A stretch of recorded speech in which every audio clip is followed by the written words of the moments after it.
This is Rich, Tennessee Homestead. How the heck are you today? Hey, today this video is going to be about, it's kind of educational. And a couple of little rants thrown in there. But it's talking about county extensions and things of this nature. And how it's important for a new homesteader to get involved with these organizations. But be careful. Okay. So let's get started. Back in just a minute.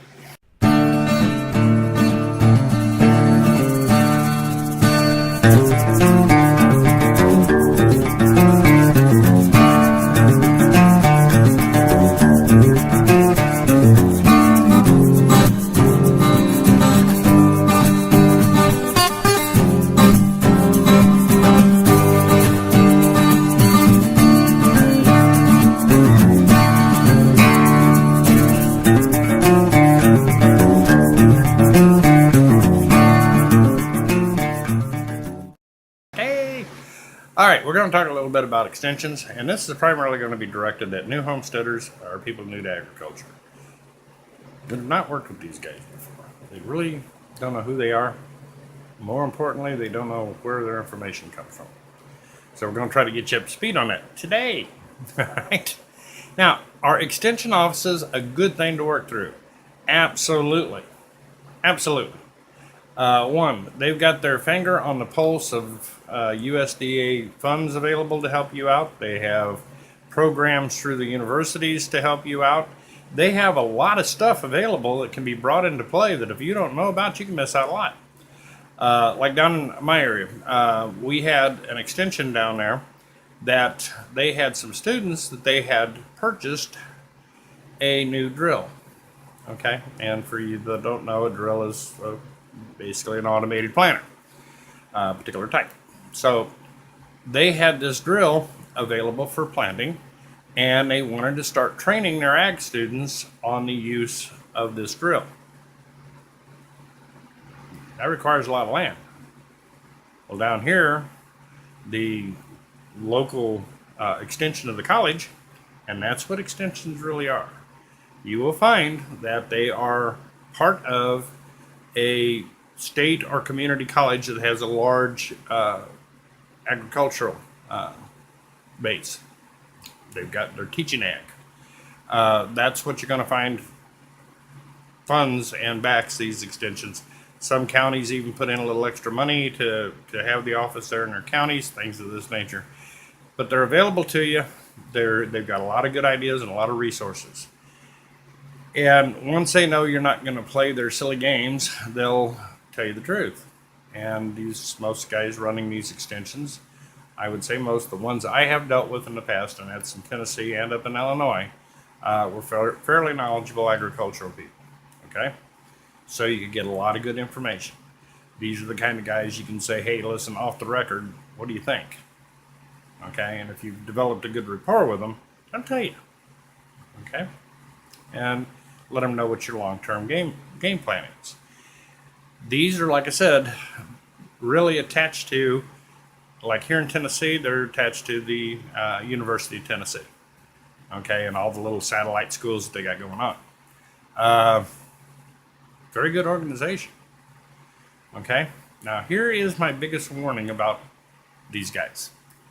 One, these colleges are funded by some people that really rely on a lot of dirty technology, and they're their big donors with good cause. It gets them, the colleges, to push through their agenda. Okay? You have things like the big poultry producers, and we all have heard the nightmare stories about that mess, right? Egg producers and all the little antibiotics you get through it. You know, all these different things that where you see big ag falling on its face as an organic farmer, you have to step back and go, I don't want to hear that nonsense. Okay? And once your extension office understands that, they'll kind of back down from that a little bit. But these are the people that fund these. Plus, then you got the big players. Okay? You got the large food companies, ConAg, things of this nature. You have one of my personal favorites. I just love these guys. People like Monsanto, big contributor to universities. Okay, matter of fact, look at what they pushed through up at the Washington State University, and the nonsense when they came out with, oh, there's no GMOs or glyphosate in mother's milk, la la la. And then they found out that the entire research, when they didn't ever peer review the research, even though they said they were going to, never did, because it fell on its face. They just peer reviewed their process for the research, and that fell on its face, because it's like, wait a minute, you took these samples and then you ran them back to St. Louis and handed them to Monsanto and said, what do you think? And left, waiting for Monsanto to check this out. They said, right there, it disappeared. You lost all credibility. It was junk science at best. And that's what they were trying to prove, is that the research coming out of the UE and here in the United States, the testing that they had done on mother's milk, that showed that there was glyphosate showing up in a certain percentage of mother's milk.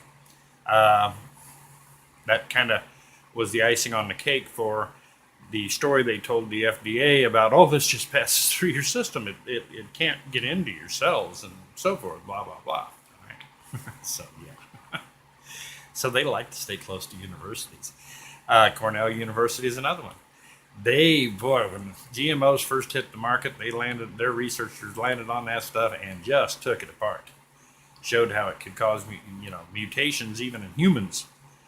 That the gene structure was unstable and blah, blah, blah, blah, blah, right? Now, Monsanto is one of the biggest contributors to Cornell University. They pump a lot of money in there. You know what? They just haven't had any new research come to the surface out of Cornell on this issue. And what they have had come out is usually pretty positive, isn't it? Like how Monsanto turned that around. Like I said, when it comes to Monsanto, their whole idea is, let's apply more money and we can fix this. Excuse me. So anyway, you got some dirty producers involved in these programs. Can't really blame the universities. It's how they fund themselves.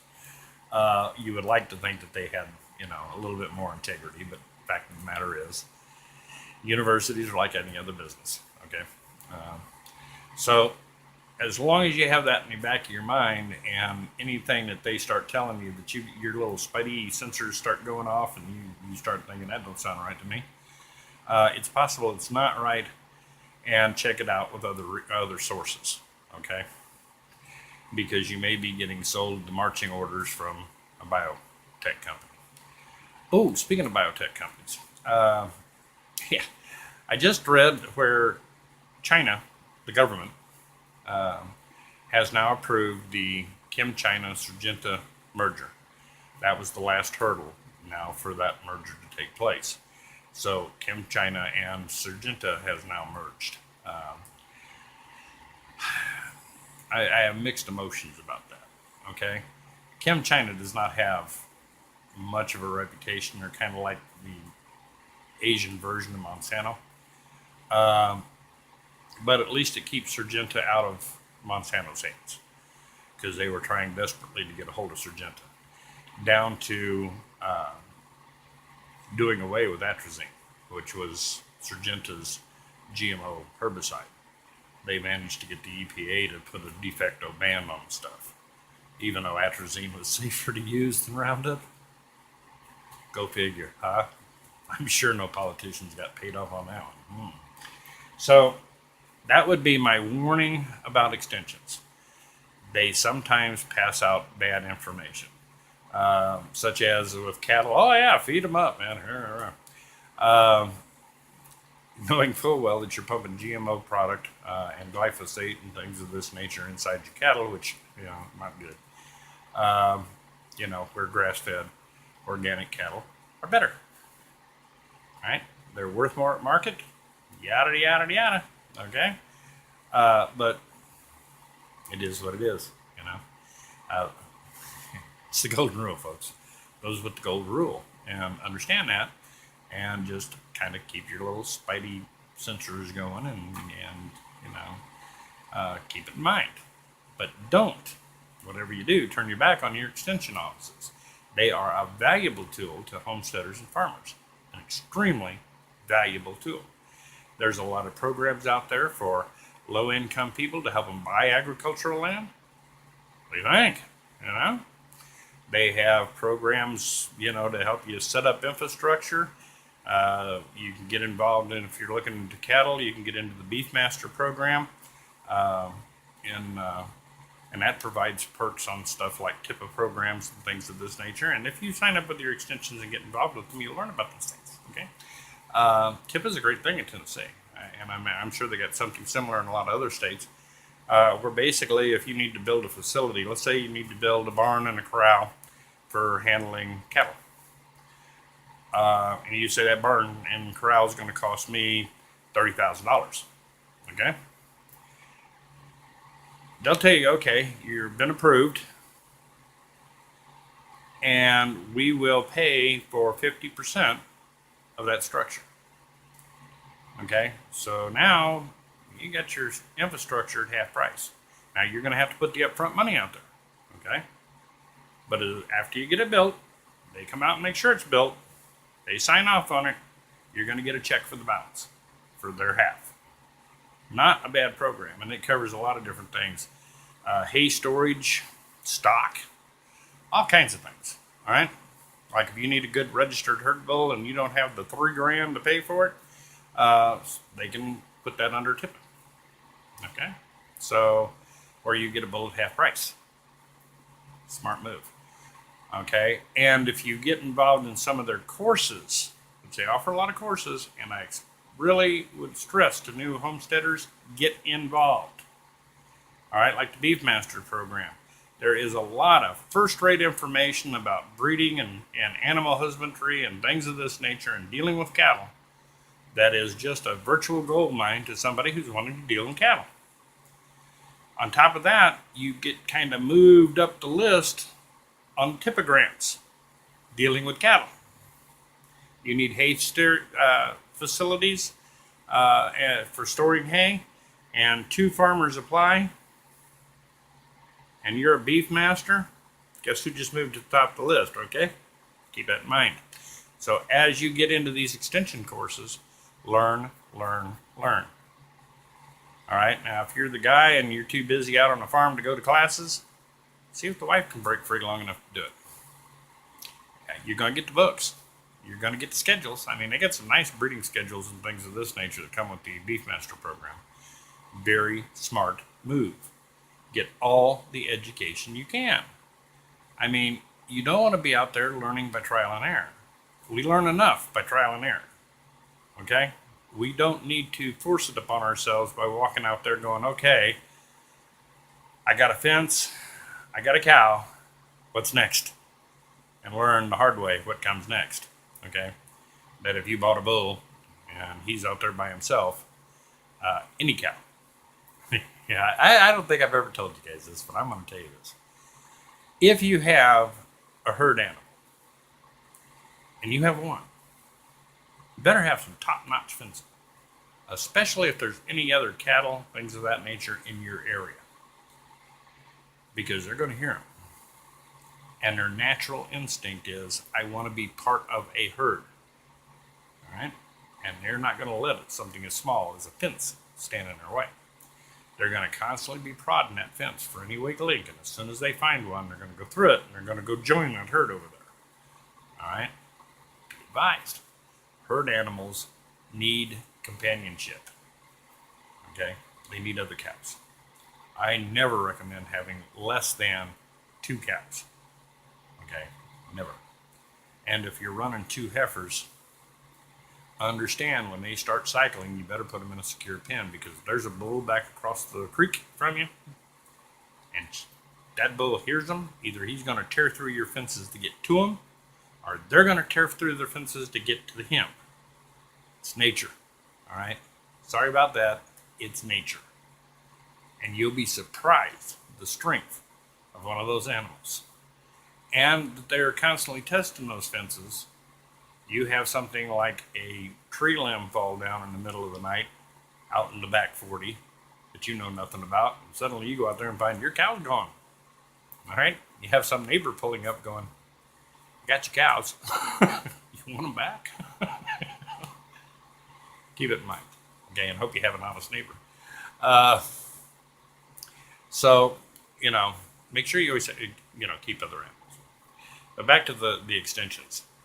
Guard yourself about the information they give you, knowing full well that they've also been given information that they are supposed to be putting out there. All right, but as you really get the bond going with your county extension agent, they'll start looking out for your best interest. Okay, they really are. They're farmers. They're going to try to help you achieve your goals. And if that goal is organic, grass-fed beef, or whatever it may be, you can get them on your side of the fence. I've also found where they had come up with one of those plastic machines that put down the plastic and the irrigation pipe at the same time on those rollers. A friend of mine got that done. He had to, I think, pay for the irrigation pipe and the plastic. But they came out, did the labor, brought their tractor out, brought their machine out, and laid this in for him over a 20-acre watermelon patch. He just kind of hooked everything up when they got done. And you can't beat that, okay? And it helps agriculture because these students that got out there and did his 20 acres are now not just book smart, they're field smart, okay? Turns out a better quality graduate. So you're helping the educational system turn out a better graduate, and you're helping yourself. Get involved, okay? And they got a whole list of programs, women in agriculture, things of this nature. There's a lot out there. There's a lot of grants. There's a lot of stuff. You'll find that out through your extension departments. All right? Don't screw up and pass on that. Take advantage of every bit of knowledge that they have available to you. Even if it may not be something you're really terribly interested in. You may not want to raise chickens, and they have a course on becoming a top-notch chicken producer. Okay, take the course. Okay, usually the courses are pretty cheap. I think like the Beef Master program is probably only like $200 or $300, and just in the breeding schedules and things of this nature in the books that they give you is more than worth $300. Okay, that little certificate. Okay. As being a beef master and where it puts you on the list for TIPA funds and things of this nature, that's priceless. Okay? That's priceless. So, utilize the extensions. Be cautious and know that these guys are funded by Big Ag, some of the worst farm producers out there going, feedlots, and Cargill and all these guys, be advised of all that. And always question the information you're being given by the ag department. Take every course you can take. They got courses in gardening. They got courses in home economics. They got all kinds of courses. Okay, get involved. Some of you ladies I hear you talk about needing to learn how to can. They got it. Utilize it. Okay, and these are courses taught by experts. So nothing wrong with it. Doesn't cost you an arm and a leg. The Beef Master program is a little expensive, but you get a lot out of it. Some of the other little canning courses and home ec courses, things of that nature, it's pretty much a free service. Take advantage of it. It's free knowledge. Even if you know how to can. Maybe they got some better ideas or a couple of shortcuts. Go, hey, that would work. Okay? Make it worth your time. Says Rich from Tennessee Homestead. That about covers the extensions. Utilize them. Okay? Utilize them. I was going to get a little ranting here, and I'm going to. For you folks that are wanting to get involved in cattle, if you've got the funds and so forth to start building a herd, start building a herd. They just recently announced that China, which has had a ban on our beef, U.S. beef, since I think back in 2002, 2003, somewhere along there, has now lifted that ban. All So we're going to see an increased demand in beef. It'll take it a while to work through the system, but yeah, we're going to start seeing cattle prices. They're not going to get up to where they were when you had all the blizzards that took down the herds out west. Okay, it's not going to get crazy like that. But traditionally, things like that start moving the cattle prices back up and put you back into a profit range. But buy smart. That's the reason I'm saying now's the time, because right now you can buy young calves cheap. Buy good quality stock. Look hard at them. If you don't know anything about cattle, find somebody in your area that does and see if they'll come along and help you out, because you want good quality animals. It's like anything else, folks. You know, if you're putting out a quality product, it's going to command you a better price. And it's also going to build a reputation that you produce a quality product. That's worth more than money. It really is. Because people have a wide choice of people that they can do business with. And they'd rather do business with somebody who's known for integrity and quality. That's why your word is so important. This is Rich from Tennessee Homestead. Hope you're having an absolutely wonderful week. God bless you, and we appreciate you and we love you. You have a great day. Talk to you later.